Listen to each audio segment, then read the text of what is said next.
entrez donc dans ces racontades, comme une sorte d'escapade, dans cette prose qui se balade, qui va du sublime au cagade. La vie, quoi. Avant les grandes inondations, un joyeux canal se faufilait depuis Gabernard jusqu'à l'usine électrique de Joyeuse. Il s'amusait à se dandiner le long de la Beaume, frôlant les jardins de la Nouzarède pour plonger mystérieusement sous les platanes de la Grand-Fond. Il ne réapparaissait que pour se jeter dans les turbines de l'usine. Lors de son passage sous la place, il faisait un clin d'œil au soleil pendant quelques secondes au lavoir municipal. S'il est une expression « laver son linge en famille », il y en a une autre « laver son linge entre filles ». La première est un règlement de compte en privé, la seconde est de ne pas se priver de règlement de compte. En ce temps-là, on ne s'en privait pas. L'antenne était toujours ouverte à Radio Lavoir, ou Canal J, J comme Joyeuse, évidemment. Le linge était plus ou moins propre suivant la teneur de l'histoire. Si la nouvelle était croustillante, les liquettes étaient frottées jusqu'à l'usure. Si la nouvelle était banale, elles remontaient aux armoires avec leurs taches de Clinton. Bien que n'étant pas témoin direct de ces dialogues savoureux, on peut tout de même en imaginer quelques-uns. Écoutez bien.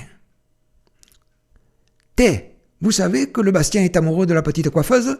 lance Adrienne. « Eh bien, il a raison, elle est gentille, cette gamine !» approuve Amélie. « Eh bien, propre sur elle, mais enfin, il y a une belle différence d'âge !» réplique la Cyprienne en ponctuant sa réflexion de 2 grands coups de battoir. « Tu crois qu'elle est au courant? Et qui ?»« Eh bien, la femme de Bastien !» répond Amélie. « Oh, ben écoute, celle-là, elle n'a rien à dire. Hein. Pendant la guerre, le facteur Auguste s'arrêtait bien longtemps chez elle, » affirme la Marie. « Ouais, et pas que pendant la période des calendriers. » Cette dernière réflexion déclenche un rire collectif qui atomise pendant quelques secondes le chant des cigales dans les platanes voisins. Une autre histoire s'enchaîne aussitôt. Pas de temps mort, pas de pub sur Canal J. « Il paraît que le Fadoli est malade », annonce tristement la Julie. « Eh bien, qu'est-ce qui nous a attrapé celui-là, ce nouveau ?»« On ne sait pas, il paraît que c'est grave. » On dit que c'est la Gertrude qui lui lance la gourgougne, parce que ses pigeons vont caguer sur sa terrasse, rapporte la Clémence qui d'ordinaire se contente d'écouter. À 90 ans, elle est encore bien drue, cette garce. Ouh, c'est de la bonne carne, il faudra les suquer. Sûr, son père est mort à 104 ans. En parlant de son père, il paraît que sa sœur, et tout ça, patin coufin. Ça dure. Et pendant ce temps, coulait l'eau limpide du canal, emportant dans ses flots vigoureux les derniers échos du village. Ceux-ci disparaissaient malicieusement sous la place, puis libéraient leurs secrets dans les rouages de l'usine qui fabriquait l'électricité pour toutes les maisons du village. Elles en savaient des choses, nos ampoules de cuisine. Imaginez ceux qui avaient des lustres. Quel luxe d'informations! Certains disent qu'à Joyeuse, quand une lampe se casse, la lumière de la vue s'éteint, la lumière de l'esprit revient. Lorsque vous entendrez dire à quelqu'un « Oh, celui-là, c'est pas une lumière !» vous saurez désormais d'où vient cette expression.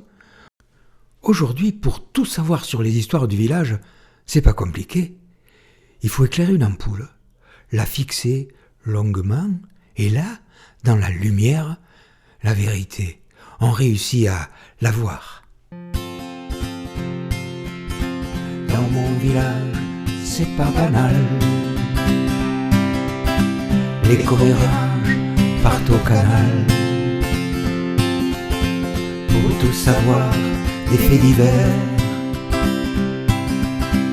il faut écouter la lumière.